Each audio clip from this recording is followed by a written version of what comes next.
নমস্কাৰ কেন্দ্ৰীয় চৰকাৰৰ কৰ্মচাৰীসকলৰ 3% ডিএ বৃদ্ধি পালে অসম চৰকাৰৰ চাকৰিয়ালৰ কিমান বাঢ়িব ডিএ এই সম্পৰ্কে এক প্ৰতিবেদন কেন্দ্ৰীয় কেবিনেটে চৰকাৰী কৰ্মচাৰীসকলৰ 3% ডিএ বৃদ্ধিত অনুমোদন জনাইছে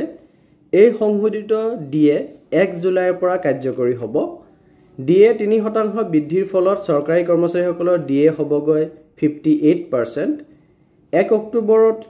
কেন্দ্ৰীয় চৰকাৰে কেবিনেট বৈঠক যোগে এই সিদ্ধান্তৰ কথা ঘোষণা কৰিছিল ইয়াৰ মাজতে ৰাজ্য চৰকাৰৰ কৰ্মচাৰীসকলৰ দৰমহা বৃদ্ধিক লৈ চিন্তা চৰ্চা হৈ আছে অসম চৰকাৰৰ কৰ্মচাৰীৰ কিমান শতাংশ ডিএ বৃদ্ধি পাব কেতিয়া বৃদ্ধি পাব এই প্ৰশ্ন মোক বহুতে সুধিছে তাৰ বাবে মই ভিডিঅ'টি প্ৰস্তুত কৰিছো বহুতে কথাখিনি জানে নিশ্চয় যেনে নাজানে তেওঁৰ কাৰণেহে এই ভিডিঅ'টি কাৰণ বহুতে মোক সুধিছে এই সংক্ৰান্তত প্ৰশ্ন ইয়াৰ উত্তৰ দিব গলে ক'ব লাগিব যে ইতিমধ্যে কেন্দ্ৰীয় কৰ্মচাৰীৰ 3% ডিএ বৃদ্ধিত অনুমোদন জনোৱা হৈছে যদিহে কেন্দ্ৰীয়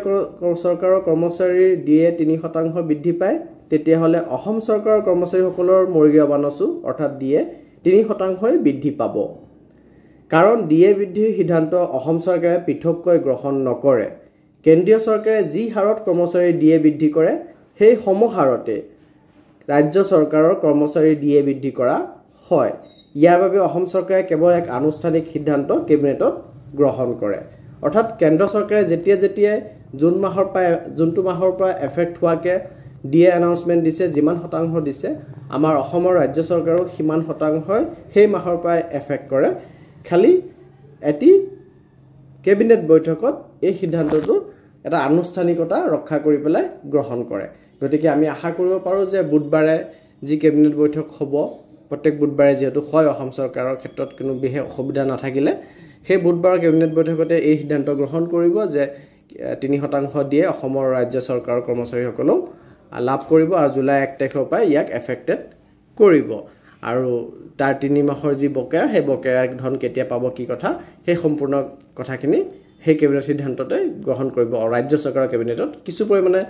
কেবিনেট সিদ্ধান্তত বেলেগ ধৰণৰ সিদ্ধান্ত আহে কেতিয়াবা যে গুটে বকেয়া ধন একেবাৰতে নিদি পেলাই কিস্তি ওয়াইজ দিয়ে বা কিবা যোনটো সেন্ট্ৰেল গভৰ্ণমেণ্টে নকৰে কিন্তু আমাৰ ষ্টেট গভৰ্ণমেণ্টত কেতিয়াবা হয় পুঁজিৰ অভাৱ থাকিলে গতিকে আমি ৰাজ্য চৰকাৰৰ কেবিনেটলৈ অপেক্ষা কৰিব লাগিব কেবিনেটত তেওঁলোকে নিশ্চয় জুলাইৰ পৰা 1 জুলাইৰ পৰা এফেক্ট কৰিব আৰু 3% দিব কিন্তু এৰিয়াখিনি কি হ'ব বা কেতিয়াবা আমি সেই